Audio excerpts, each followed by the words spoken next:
Hello, everyone. Today, it is the birthday of one of my students. His name is Yash, and he is 13 years old. And this is a game which he played a few days ago. Um, a few words about Yash. He became very serious about chess about 6 months ago. And during that time, he gained several hundred rating points, and he keeps getting better and better. And I um, I predict that as he keeps playing, he will keep improving. So Yash, happy birthday! And this is a game with a very good game, very instructive game which he played. Um, let's take a look. The opening is the Queen's Gambit. Let me actually get out from the book stuff. Okay. Okay, so Queen's Gambit. Many possible moves for black. Black can accept, black can defend with this pawn, black can defend with this pawn, black can play the Albins, black can play the Chigorins, and white now plays one of the main moves. White controls the center, which is very good, and black has many different options. Yash uses one of them, which is knight out, double attack this pawn, white double defense, Yash puts pressure on the other pawn. White defends, and now Yash makes a slightly inaccurate move. He plays e6, which is fine, but a better move would be bishop here. The point is we want to put pressure on this pawn. This pawn is being attacked twice. It's defended by these two pieces. So when we bring our bishop over here, it pins the knight, and it's going to become a little bit uncomfortable to deal with this. Yash plays here, it's not a mistake, but it will make it a little bit hard for this bishop to do anything. Okay, white gets his pawn, white is happy, he has a very good position. But now Yash plays a very nice move. What I was talking about on this side, he's doing the same thing on the other side of the board. He's pinning the knight, and he is threatening to take. White unpins, but the problem for white is still going to lose a pawn. I'm going to pause for a second and have you find it. And the move, of course, is we take the knight anyway, and then this pawn becomes free. So that's what Yash does. Pins a pawn, he's up a pawn. This pawn is a little bit weak. White castles, Yash trades. When you're up, it's a good idea to trade pieces, especially if your opponent has two bishops. That's a pretty good move. White takes back. Yash castles, makes perfect sense. White drives the bishop back, which is okay. Sometimes he has dreams about pushing the pawns. Yash plays queen f6, which improves his queen, and Yash would love to play a move pawn e5 because it will challenge the center and it will improve his bishop. So white should probably spend a move to stop it. Something like rook e1 would be a good move. Instead, white plays here. White is playing hope chess. White says, I'm going to play here. I will checkmate. In itself, it's not a bad move because you do improve your queen, you do connect your rooks, but it also makes black's life a little bit easier. Yash pushes, and white is playing hope chess. Yash obviously stops it. And now the problem for white is it's not entirely clear if it helped him to make this move. It's not terrible. And white should probably maintain these 2 points together and push. But white takes, and that's a mistake, because it helps Yash quite a bit, because now black is still up a pawn. White has these two weak pawns over here, and he just lost control of his center. Okay, white trades. Every piece trade helps Yash. Black takes back. White improves with tempo. That's a good move. Improving your rook while attacking a piece. Yash moves his queen, and white plays another good move. He is getting all his pieces into the game. Yash improves his bishop with tempo. Similar idea.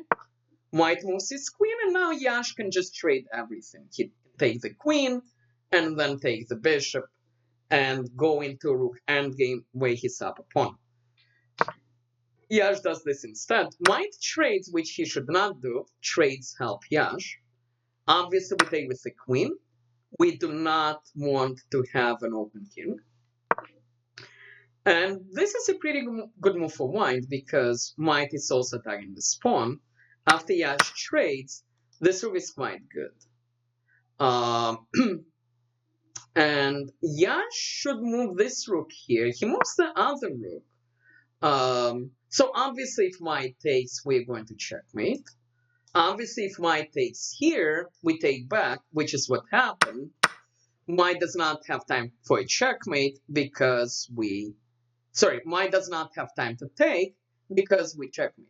However, White's best move was probably something like this, which attacks both this pawn and this pawn, and that would have been good.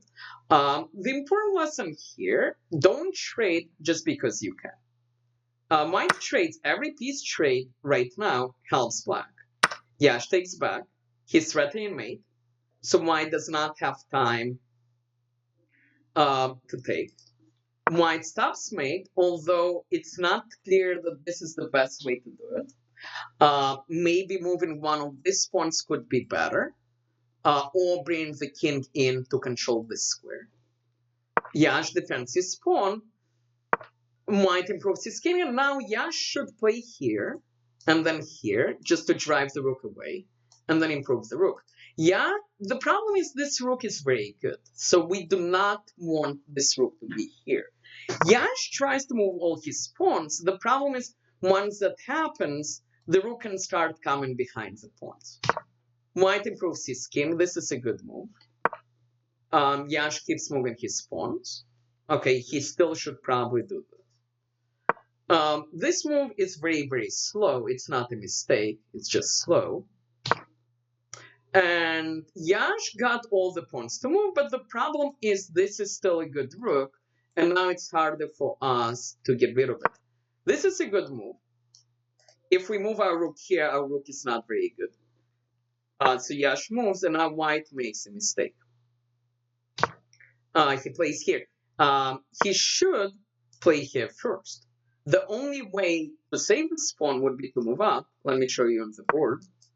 And then White could play here. And the problem is now White is going to actually get a pawn. White plays here immediately.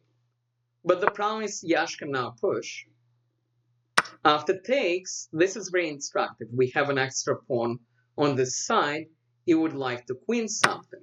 So Yash takes here, and Yash would love to push. Pushing is hard because if he pushes right away, White takes this pawn. So White rook is actually kind of good. So White should improve his king. Instead, White plays here, which is a bad move because it takes pressure off this pawn. And Yash, of course, now can push. And that's not a great move because Yash can keep pushing. And the problem is if takes, Yash will just push again. So White, back in this position, this is important. White has 2 minutes and 40 seconds. He needs to spend about 15 or 20% of the time to figure out, okay, how can Black punish me and how can I stop him? So instead, White aimlessly moves his rook again, and now he needs to stop the pawn. Okay, and Yash realizes, hey, there is this pawn over here now. White defends, but now another great move by Yash. There is a pin, and White is helpless. He brings his king, but this is way too late. He should have done it several moves ago. Instead, he aimlessly moved his rook. And now Yash can win in several ways. He can push this, for example. After this move, he can push here. But in the game, Yash just forces a rook trade. And it's an easy win.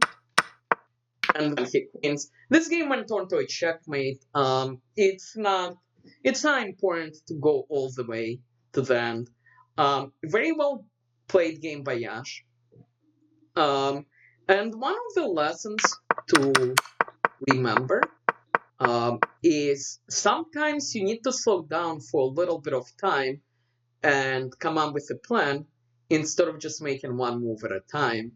That would have helped White, especially in this situation. Um, this was a good game. Great job to Yash. Again, happy birthday. And I look forward to analyzing many more of your games. Great job, everyone who was watching. Thank you. Please like, please subscribe.